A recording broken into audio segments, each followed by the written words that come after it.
सुजाता की सच्चाई आ गई पूरे परिवार वालों के सामने। अब दिव्याम को पता चल गया और जग्गू जी को भी पता चल गया कि राधिका मंदिर नहीं गई होती, क्योंकि राधिका को मंदिर भेजने का बहाना लगा को सुजाता ने यहाँ पे राधिका को बंसल भों से वो जादुई कड़ा पहना करके गायब कर दी हुई थी, जो कि आज सुजाता की सच्चाई पूरे परिवार वालों के सामने आ ही जाती है।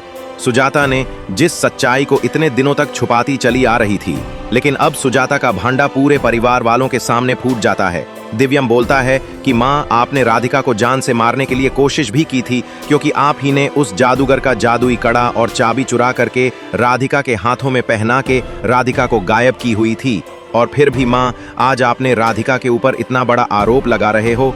यहाँ पे हमेशा आप रागिनी का साथ देती चली आई हो, क्योंकि आपको तो ये बहुत अच्छी तरह से पता है जो कि हमें जान से मारने के लिए रागिनी ने कोशिश की हुई थी, लेकिन फिर भी आपने रागिनी को माफ करके रागिनी को इस घर में लेकर के आई हो।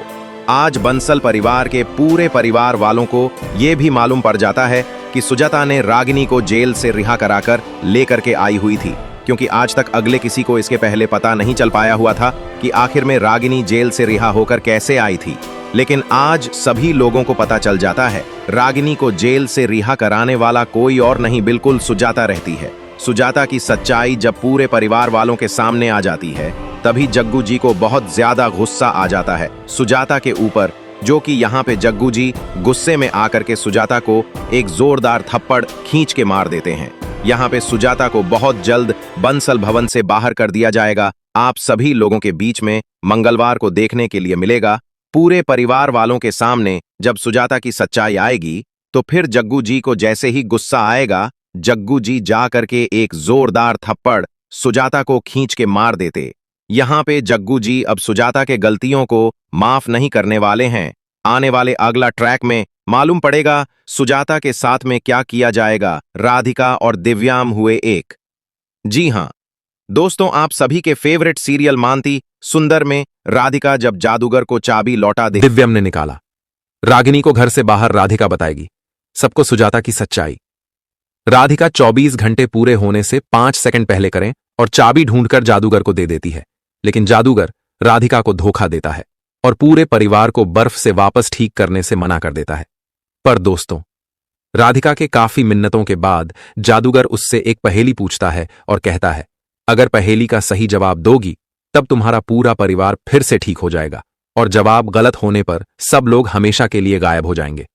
दोस्तों, राधिका पर शिवजी कृपा होती है और वह पहेली का सही जवाब दे देती है, जिसके बाद दिव्यम के साथ साथ परिवार के सभी लोग ठीक हो जाते हैं। जी हां, कहानी में अब ट्विस्ट आने वाला है, जब दिव्यम राधिका से पूछता है कि यहां क्या हुआ था और तुम अब तक कहां थी। दोस्तों, राधिका उसे बताती है कि जादूगर ने सबको बर्फ का मूर्ति बना दिया था, और अगर मैं पहेली का जवाब नहीं देती तो कोई नहीं बच पाता। जी हां, दिव्यम इस सब के पीछे रागिनी को दोषी ठहराता है और उसे घर से निकालने लगता है, लेकिन फिर इसके बीच सुजाता आ जाती है और उसे रोकने लगती है। वहीं दिव्यम चिल्लाकर सबको बताएगा कि रागिनी उसकी पत्नी नहीं है और सोनू का उससे कोई रिश्ता नहीं है। दोस्तों, आगे राधिका, रागिनी और सुजाता की सच्चाई सबको बता देगी, जिसके बाद दिव्यम रागिनी को घर से बाहर करता नजर आएगा। लेकिन क्या सुजाता अब भी राधिका की बात मानेंगी? आपको क्या लगता है? अगर राधिका जादूगर के किया हुआ बात 24 घंटे के अंदर लाकर खड़ा नहीं किया, तो राधिका अपने परिवार को हमेशा हमेशा के लिए खो देगी। जहां राधिका इस बात को लेकर काफी परेशान होती है कि उसे तो चाबी के बारे में कुछ भी पता नहीं होता, लेकिन अपने परिवार को बचाने के लिए राधिका हार तो नहीं मानेगी और उस चाबी को ढूंढने की अपनी पूरी कोशिश करने वाली है, ताकि वह अपने परिवार को बचा सके। वहीं अब राधिका काफी मुश्किलों से तो गुजरने वाली है, लेकिन आखिरकार राधिका उस चाबी तक पहुंचने में कामयाब तो हो जाएगी, क्योंकि वह चाबी किसी और के पास नहीं बल्कि लड्डू के पास होती है।